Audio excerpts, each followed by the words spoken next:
parabéns. Porque às vezes os conselhos e as comissões não têm força, não tem jeito, não tem aquela firmeza para decapitar aquele irmão fraternalmente.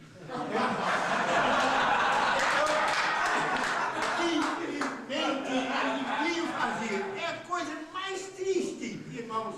Mas, de fato, quando você está numa comissão dessa, vai orar, vai de joelhos, vai jejuar, é a coisa mais terrível. Mas você vai executá-lo em nome de Deus, por amor à obra do Senhor, para que ele aprenda e para que ele volte um dia, para não ser uma maldição, mas uma benção.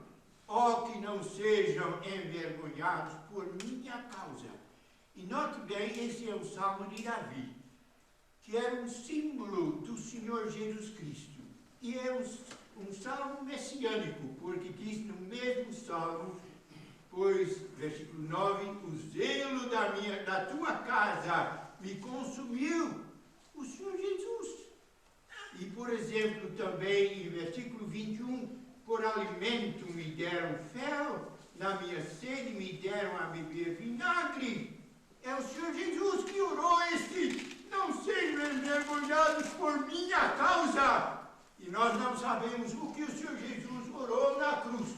Sabemos de um Salmo 22. Ó Deus, mas creio eu também, este Salmo que fala tão perto do coração dele. E ele, o servo de Deus, orando, não sejam envergonhados por minha causa.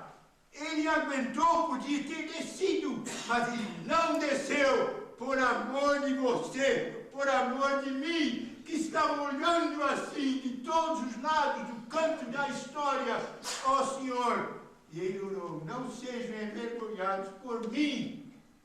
E você é servo daquele servo do Senhor, como nós precisamos orar. Não sejam envergonhados por minha causa, os que esperam em ti, ó Senhor, Deus dos exércitos.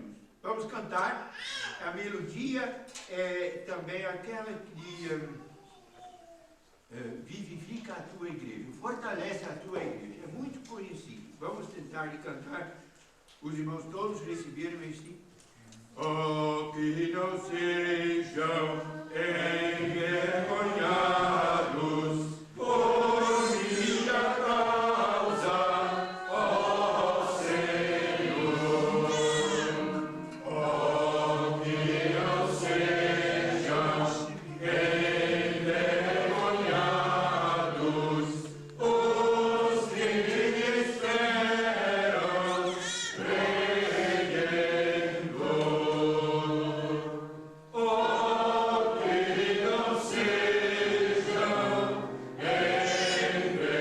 envergonhados, nem por mim sofram, Deus de Israel.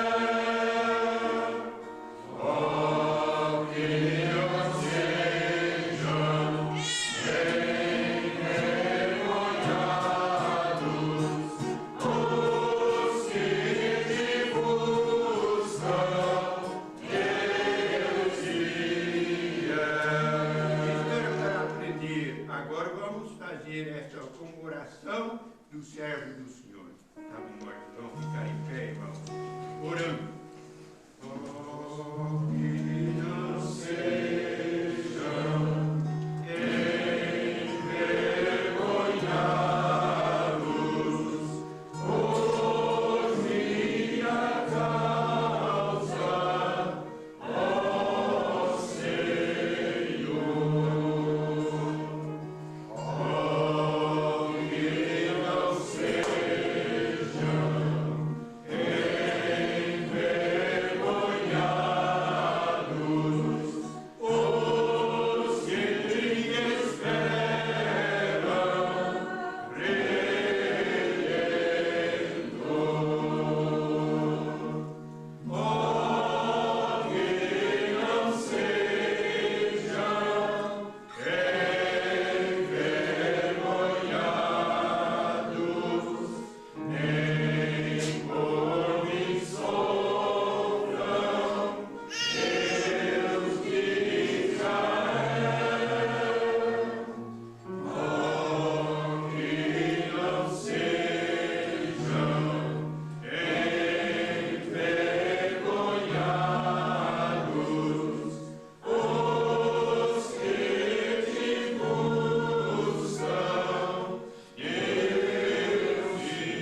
amém? Amém. Irmãos, é uma oração, eu espero e eu oro que você possa gravar isso no seu coração. É uma bênção, uma grande bênção para a tua vida. Eu quero dizer como tem sido uma bênção para a minha vida.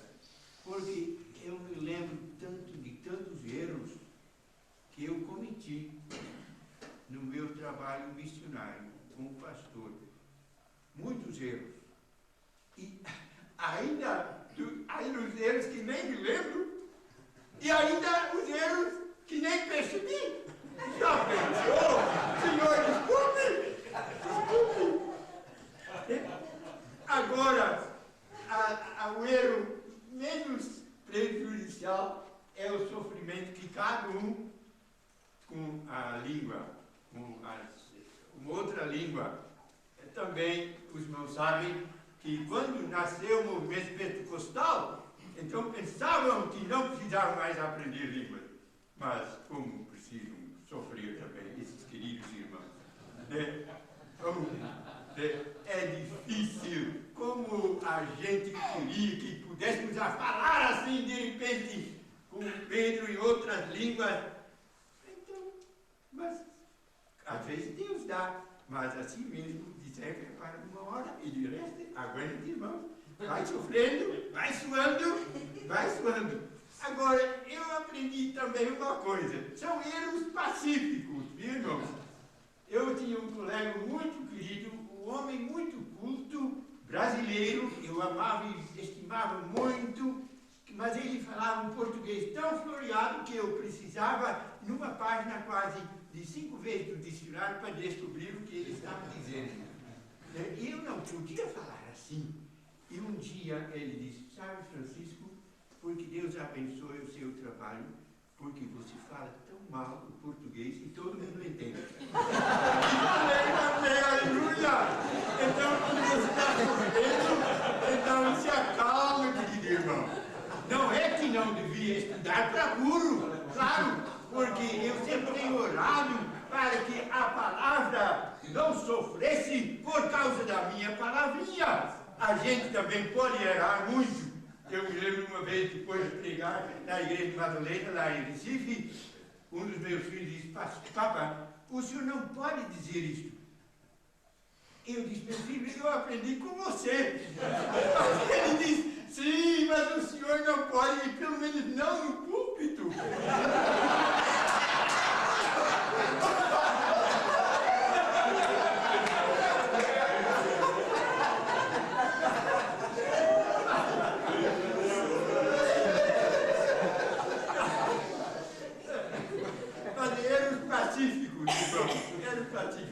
Pior é quando faz erros nos costumes.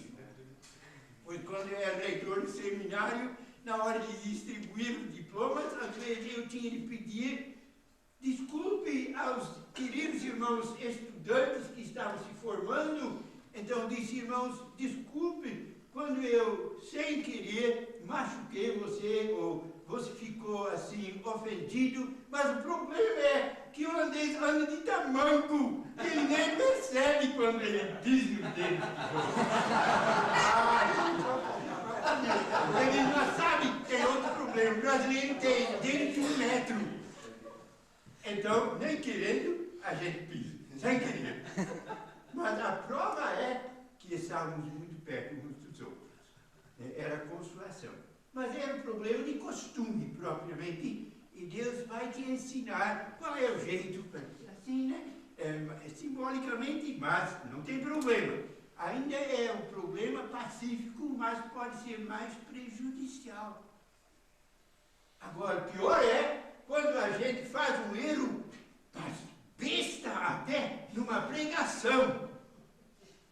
E realmente, especialmente, né, quando estamos falando assim, empolgado, às vezes escapa alguma coisa que a gente diz, o que eu falei?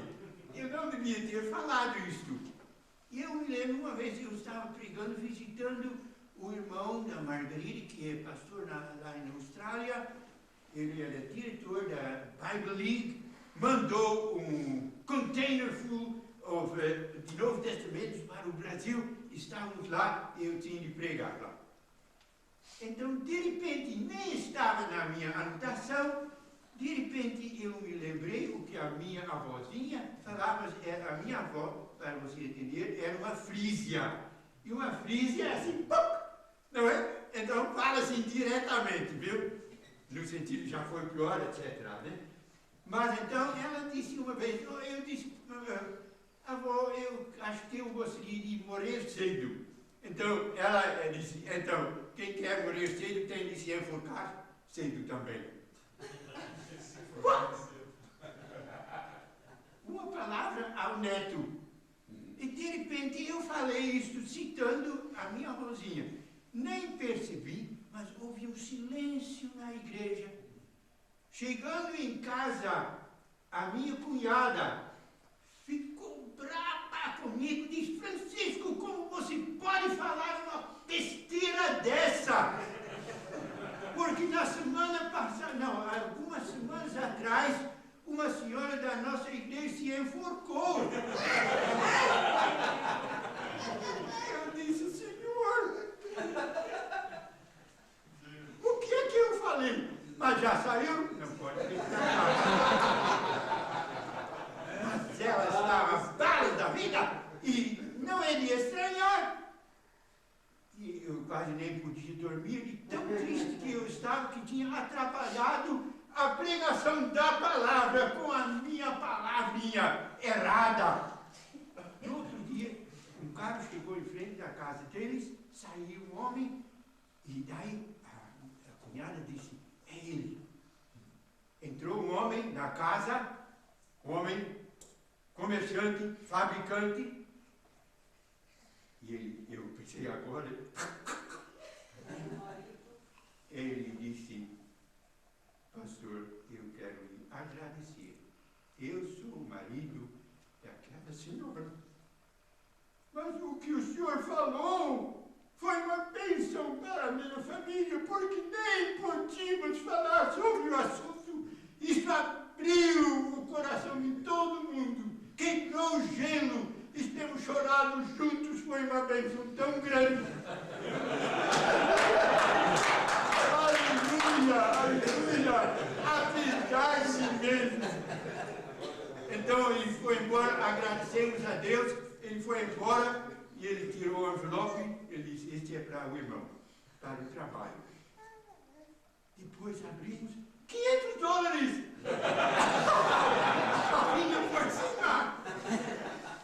E nós estávamos indo para a Indonésia, porque eu queria tanto pregar uma vez na igreja, eu guardo ainda a carta de chamada, lá da Indonésia, da ilha de Java, Purwokerto. E nós íamos lá, queria visitar, mas eu não sabia, e a minha esposa se esqueceu grandemente do malaio. Mas o meu cunhado era comerciante na Indonésia e falava fluentemente. Vamos juntos? E ele, com aqueles $500, foi junto e foi uma viagem tão abençoada. Que besteira, né? Abençoada. Irmão missionário. O mineiro, eu aprendi lá uma palavra. Oi, bobo.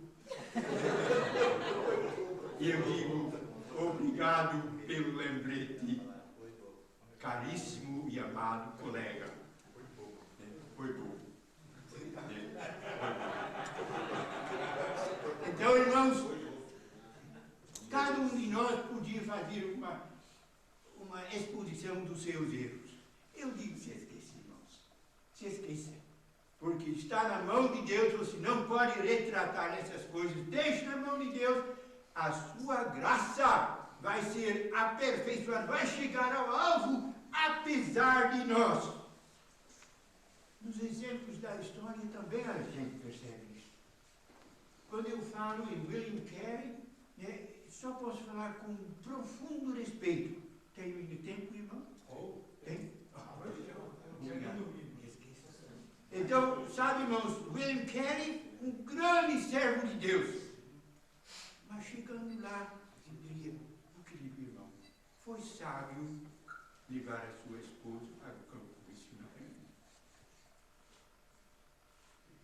Será que foi o plano de Deus que aquela coitada Dona Carey ficou assim como completamente fora da sua mente, encarcerado lá no campo missionário? Como era difícil no início, como tinha dificuldade de convencer a ela. Não é que ela não queria, porque ela apoiava integralmente o trabalho do seu marido, mas ela mesma ia. Mas finalmente ela foi, não querendo desobedecer o marido e o conselho dos amigos. Eu creio, pessoalmente, que não foi sábio.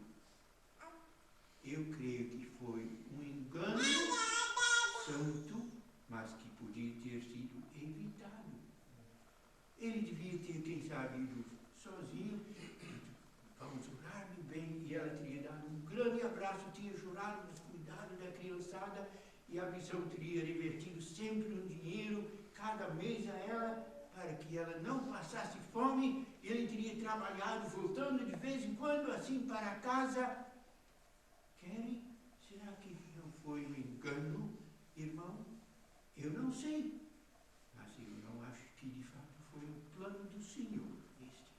Whitefield, o grande missionário, o grande amigo de Wesley, como ele tem levado milhares ao Senhor, um instrumento no grande avivamento, por volta de 1750, na América do Norte. Você nem acredita, mas foi ele que foi a causa que até ele pediu que escravos fossem importados em Geórgia. É que ele tinha um orfanato, precisava de colonos que não estavam lá para trabalhar nos seus campos. O alvo era lindo, mas o engano dele era implantar o orfanato num deserto quase, ou numa região onde não tinha ninguém. Então pensei que a solução era importar escravos, irmãos. Whitefield, ainda bem que aprenderam a cantar assim, esses corais, esses negro spirituals bonitos. Mas, Whitefield, o jeito era mudar o teu orfanato. Começar numa região onde tem gente. E não apoiar este cruel instituto da escravidão. Eu estou regressando na história. Carey, 1800. Whitefield, 1750. Vou fazer mais 50 passos para trás. McNamee, porque os outros eram conhecidos, Carey e Whitefield. McNamee, completamente desconhecido, praticamente. Um homem de Deus, realmente, um servo que ajudou a igreja na América do Norte, é considerado até como o pai do presbiterianismo lá. A gente perguntando a história, quais são as 5 características de McNamee. Em primeiro lugar, é como se fossem os dedos da mão. 5 pontos. Em primeiro lugar, clara conversão. Conversão clara. Se a gente então não sabe se está convertido, será que tem aqui alguém que não se converteu ainda? E você diz, Pastor Francisco, o senhor não está numa reunião de evangelização? Eu me lembro quando o Senhor Jesus Cristo disse a Pedro, e ele já era terceiro anista, Pedro, se um dia você se converter, né? Então, se alguém aqui não é convertido, que não tem conversão, porque pode ser. Wesley até não nem tinha se convertido ainda quando ele foi mandado pela igreja anglicana. Então, se converta hoje, querido irmão.